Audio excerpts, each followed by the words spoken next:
Uma mulher de 71 anos media a pressão no consultório e sempre ouvia a mesma frase preocupada do médico. Em casa, no sofá da sala, a mesma pressão vinha normal, dia após dia. Duas medidas, duas realidades, e ninguém tinha explicado para ela por quê. E existe uma segunda camada nessa confusão que a maioria das pessoas com mais de 60 anos não sabe. O próprio número considerado normal mudou, oficialmente, há poucos anos, e muita gente ainda não foi avisada disso. Eu sou o Dr. Fábio Augusto, cardiologista, e esse é um dos assuntos que mais gera dúvida no consultório, mesmo entre pacientes que acompanham a própria pressão há anos. Hoje eu vou te contar sobre essa mudança real nas diretrizes internacionais, te explicar por que a meta de pressão pode variar de pessoa para pessoa, o que considerar além do número isolado. Vou desmontar 3 mitos muito comuns sobre esse assunto, contar 4 casos reais e no final responder as 7 perguntas que mais recebo sobre pressão arterial. Antes de entrar no assunto, deixa eu te explicar uma coisa sobre como as artérias mudam com a idade, porque isso é a base de tudo. As artérias, quando jovens, são elásticas, parecidas com uma mangueira de jardim nova, que se expande e contrai com facilidade a cada batimento do coração. Com o passar dos anos, essas artérias vão perdendo parte dessa elasticidade e ficando mais rígidas, parecidas com uma mangueira mais velha e mais dura. E aqui está a informação que eu prometi lá no início, e que eu acho que todo brasileiro com mais de 60 anos deveria conhecer. Em 2017, a American Heart Association e o American College of Cardiology, junto com 9 outras organizações de saúde nos Estados Unidos, atualizaram oficialmente a definição de pressão alta. Antes dessa atualização, o valor considerado hipertensão para a maioria dos adultos era 140/90, e para quem tinha 65 anos ou mais, a meta de tratamento era ainda mais alta, podendo chegar a 150/90.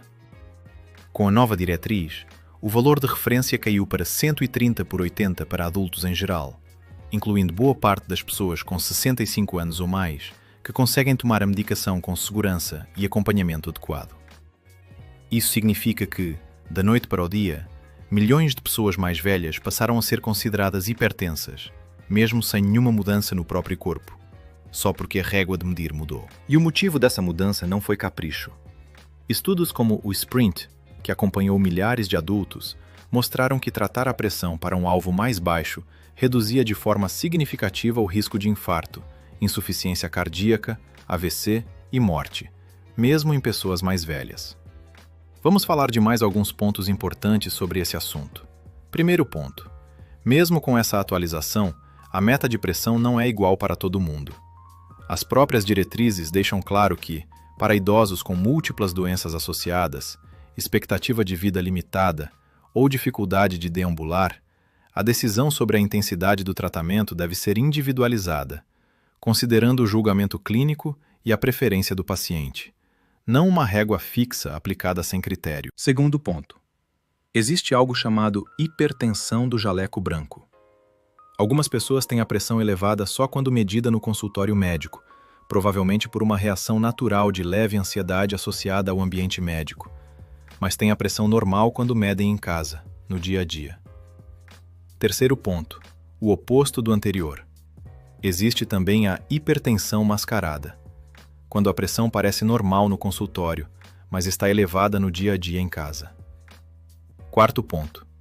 Por isso, o monitoramento residencial da pressão, feito com um aparelho validado em casa, em horários regulares, costuma dar uma informação mais completa e mais confiável do que só a medida isolada do consultório. Quinto ponto. A técnica de medir importa mais do que a maioria das pessoas imagina.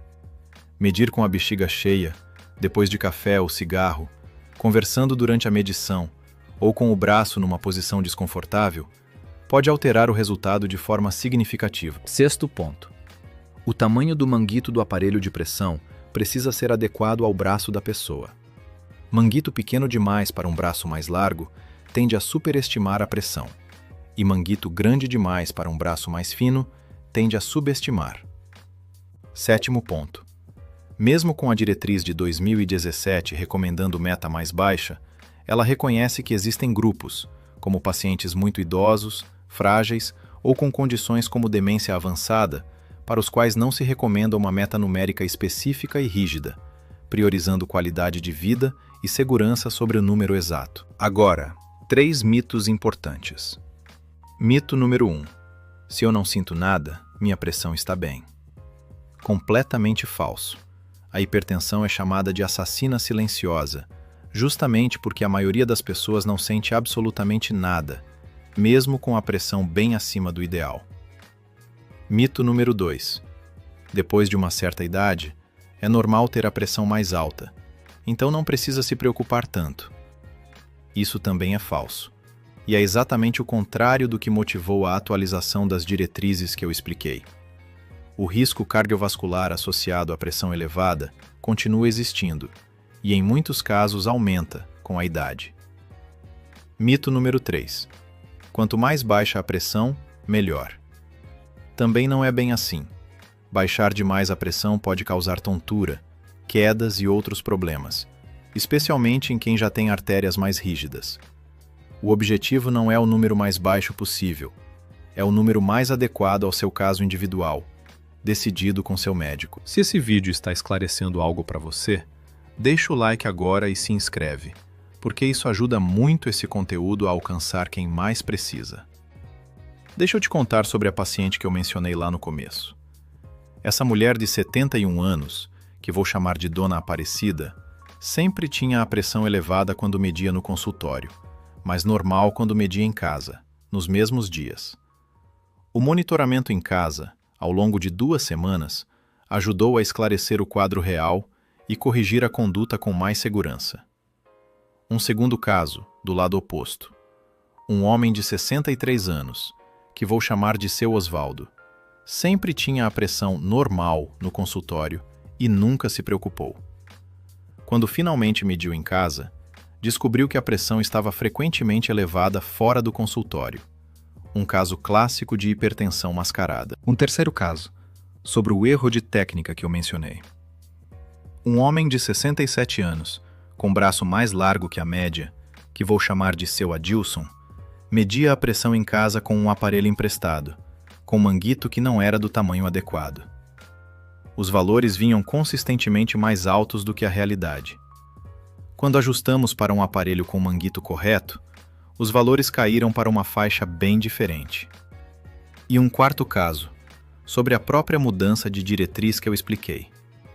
Uma mulher de 66 anos, que vou chamar de Dona Marlene, tinha uma pressão que, há alguns anos, era considerada aceitável para a idade, por um médico antigo. Quando ela veio à minha consulta, expliquei a atualização das diretrizes, reavaliamos o quadro completo dela, incluindo outros fatores de risco, e ajustamos o tratamento para uma meta mais adequada ao conhecimento atual.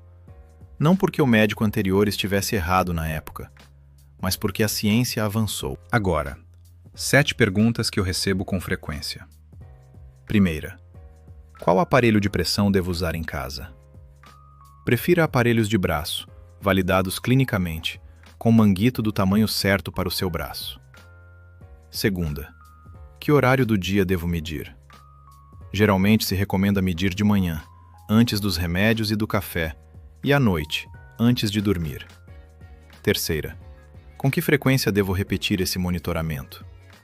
Isso varia por caso, mas períodos de 1 a 2 semanas, repetidos periodicamente, costumam ser um bom padrão. Quarta, essa meta de 130 por 80 vale para todo mundo com mais de 65 anos, sem exceção? Não. Como eu expliquei, pacientes frágeis, com múltiplas doenças ou expectativa de vida limitada podem ter uma meta individualizada, decidida com o médico. Quinta, por que meu médico antigo falava em 140 ou até 150 e agora ouço 130? Porque a diretriz de referência mudou em 2017, com base em novos estudos. Não significa que o tratamento anterior estivesse errado para a época. Significa que o conhecimento avançou. Sexta, pressão de pulso alta. O que isso significa? Uma diferença grande entre a pressão máxima e mínima pode ser um indicador adicional de rigidez das artérias e vale ser discutida com seu médico.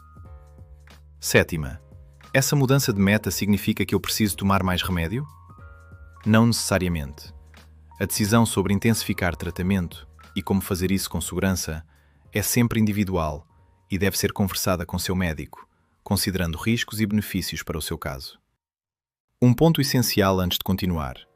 A meta de pressão ideal para o seu caso específico depende da sua idade, do seu histórico e de outras condições de saúde que só o seu médico pode avaliar com precisão. Não ajuste nem interprete sua medicação de pressão com base só em informações gerais como as desse vídeo. Resumindo em um plano prático bem direto. Primeiro, meça a pressão em casa, em horários regulares. Segundo, anote os valores e leve para o seu médico. Terceiro, não compare a sua meta de pressão com a de outra pessoa. Quarto, se notar diferença grande entre a pressão em casa e no consultório, avise seu médico. Quinto, cuide da técnica de medição. Sexto, confira se o manguito do seu aparelho é do tamanho certo. Sétimo, saiba que a meta de referência mudou desde 2017. Se seu acompanhamento é antigo, vale conversar com seu médico sobre isso. Oitavo, não assuma que quanto mais baixo, melhor. A meta certa é a individual.